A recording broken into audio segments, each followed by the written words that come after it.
누가복음 3장 1절에서 14절 말씀입니다. 오늘 이 본문의 내용은 세례 요한과 세례 요한의 설교에 관한 내용들이 담겨 있습니다. 1절 말씀에 보면 황제와 유다 총독과 분봉 왕과 지방의 분봉 왕의 이름들이 나오고 있습니다. 그리고 또한 2절 말씀에 보면 대제사장의 이름이 적혀져 있죠.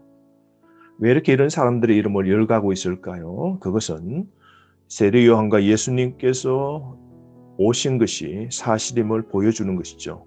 즉, 역사적인 인물이었음을 거론하고 있는 것이죠. 어떤 사람들은 예수님을 신화적 존재라고 생각하는 사람들이 있죠. 예수님은 2000년 전에 역사의 무대 속에 오셔서 사역하신 실제적 인물이시죠. 이 내용에 보면 정치적으로 화려하고 권력 있고 힘 있고 그런 사람들 가운데에 세례 요한의 등장을 또한 보여주고 있는 겁니다. 극히 대조가 되고 있죠. 2절 말씀에 안나스와 가야바가 대제사장으로 있을 때에 하나님의 말씀이 빈들에서 사가랴의 아들 요한에게 임한지라 그럽니다. 안나스와 가야바 대제사장 그럽니다. 대제사장은 한 사람입니다. 그러고 보면 안나스는 전직 대제사장입니다. 그럼에도 불구하고 막강한 실력을 발휘하고 있고요. 사이가 대제사장인데요. 그가 바로 가야바입니다. 그러므로 정계적으로도 권력이 부패해 있는 그런 상황인데요. 하나님의 말씀은 지금 어디에 임한 겁니까? 빈들입니다. 누구에게요? 요한에게 임한 것이죠. 빈들에서 부름받은 요한입니다. 사역의 부르심을 요한은 빈들에서 받은 겁니다. 하나님의 말씀이 정치 1번지도 아닌 종교의 중심인 대제사장 귀에 들린 것이 아니라 도시에서 예루살렘에서 떨어진 빈들에서 하나님의 소리가 임한 것이죠. 여러분, 빈들은 광야죠. 광야는 미드바르라 그럽니다. 미드바르라는 것은 무엇으로부터 그다음에 다바르, 말하다라는 단어가 복합된 겁니다.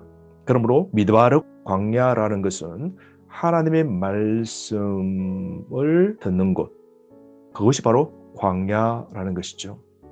애굽의 백성을 구원하시고 광야로 오신 하나님처럼 예수님도 백성을 구원하시기 위하여 광야로 오실 것인데요. 먼저 이 광야에서 오실 예수님의 길을 놓고 사역의 준비를 하고 있는 자가 바로 요한입니다. 말씀이 정치와 종교의 권력자, 힘 있는 사람, 부가 있는 사람, 도시의 화려한 삶을 사는 곳에 임한 것이 아니라 광야에서 하나님을 대면하면서 외로이 살던 요한에게 임한 것입니다. 여러분, 말씀은 가난한 심령에 임하는 겁니다. 말씀은 하나님의 음성을 청종하려는 가난한 심령 속에 말씀이 임하는 것이죠. 우리의 마음은 어떻습니까? 우리의 영혼은 빈들, 가난한 마음, 하나님의 말씀을 듣고자 하는 빈들이어야 됩니다. 많은 사람들이 자신의 뜻과 자신의 힘으로 무엇인가 이루려고 하죠. 그러나 우리는 어떻게 살아야 될까요? 하나님이 나를 부르신 소명과 뜻 따라 삶을 살아야 됩니다. 특별히 요한은 하나님의 부르심을 받고 그가 한 것이 무엇입니까? 그는 하나님의 길을 평탄케 하라고 외친 사람입니다. 3절 말씀, 요한이 요단강 부근 각 처에 와서 제사함을 받게 하는 회개의 세례를 전파했다라고 그럽니다. 세례 요한은 성전에서 봉사하는 제사장으로서의 역할을 한 것이 아니라 광야로 나아가서 그곳에서 하나님의 소명을 따라 회개와 제사함의 메시지를 전파하는 사역을 하고 있는 것이죠. 어디든지 부르신 그곳에서 들은 하나님의 음성을 전하는 자, 그가 복 있는 사람이죠. 그가 진정한 참된 하나님의 일꾼입니다. 여러분, 하나님은 나를 어디에 보내셨고 지금 어디에서 부르십니까? 오늘 나는 하나님의 음성, 그 말씀에 귀를 기울이고 시대를 향하여 어떤 말씀을 전가하고 있습니까? 우리 시대에 필요한 것 뭘까요? 우리도 하나님의 길을 평탄케 만드는 이 일들, 하나님의 복음을 얻는 이 일들 우리가 해야 되지 않을까요? 세례 요한은 이 일들을 하게 되는데요. 세례 요한이 선포한 4가지가 있습니다. 그게 5절, 6절 말씀이 있는데요. 첫 번째가 골짜기, 즉 꺼진 곳이 메워지고 높아지게 된다는 겁니다. 비천한 자가 높임을 받게 되고, 두 번째로 교만한 자들이 낮아지게 되고, 모든 산, 작은 산이 낮아지게 되고, 세 번째 굽은 길, 삐뚤어진 길이 곧아지게 되고, 네 번째 험한 길이 평탄케 되고, 다섯 번째 모든 사람, 이방인들을 포함해서 하나님의 구원을 보게 된다는 것이죠. 그러므로 세례 요한은 오실 주님에 관해서 강력하게 하나님의 메시지를 전한 겁니다. 그러므로 그는 4절 말씀처럼 주의 길을 준비한 사람입니다. 여러분, 오늘 우리도 재림을 준비하며 살아야 되지 않겠습니까? 우리는 오실 주님을 위하여 우리 삶 속에서 어떻게 살아야 될까요?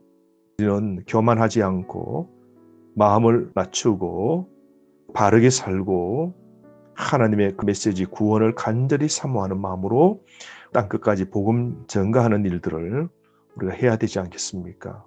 그러면서 세례 요한은 광야로 나오는 사람들에게 하나님의 메시지를 전하게 됩니다. 그게 7절부터 20절까지인데요. 첫 번째로 책망하는 메시지를 전합니다. 7절 보세요. 요한이 세례 받으러 나오는 무리에게 이르되 독사의 자식들아 누가 너희에게 일러 장차 올 진노를 피하라 하더냐. 요한은 광야로 나온 무리들을 어떻게 부릅니까? 독사의 자식들아 그럽니다.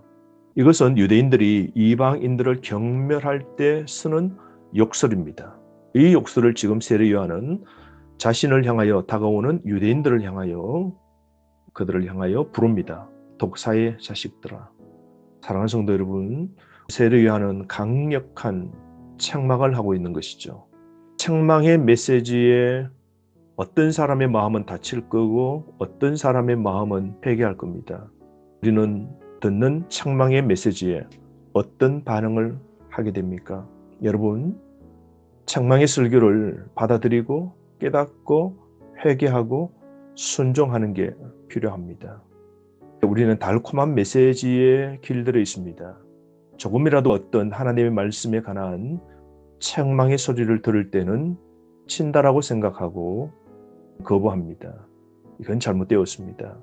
우리는 하나님의 말씀을 깨닫고 그리고 그 말씀 앞에서 내 자신의 삶을 돌아보고 바르게 살지 못하고 굽게 살고 교만히 살고 하나님의 말씀과 무관한 삶을 산다면 회개해야 됩니다.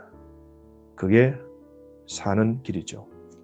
그래서 세례 요한은 회개를 그들에게 강력하게 촉구합니다. 8절 말씀, 회개에 합당한 열매를 맺고 라고 강력하게 촉구합니다. 여러분, 회개해야 열매를 맺는 겁니다.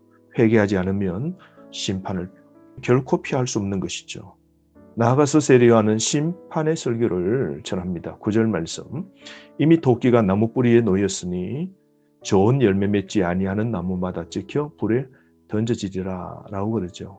도끼가 나무 뿌리에 놓여져 있는 지금 상황, 심판받기 바로 직전인 상황, 우리가 해야 될 일은 무엇일까요? 회개입니다. 즉시 회개해야 됩니다. 열매 맺지 못하면 찍히는 겁니다. 그러므로 회개할 기회를 놓치지 말아야 됩니다.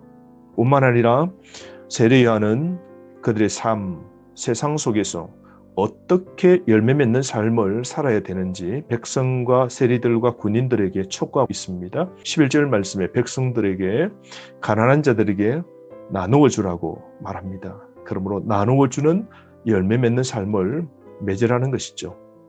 회개로 욕망의 변화가 있어야 함을 말씀하고 있습니다.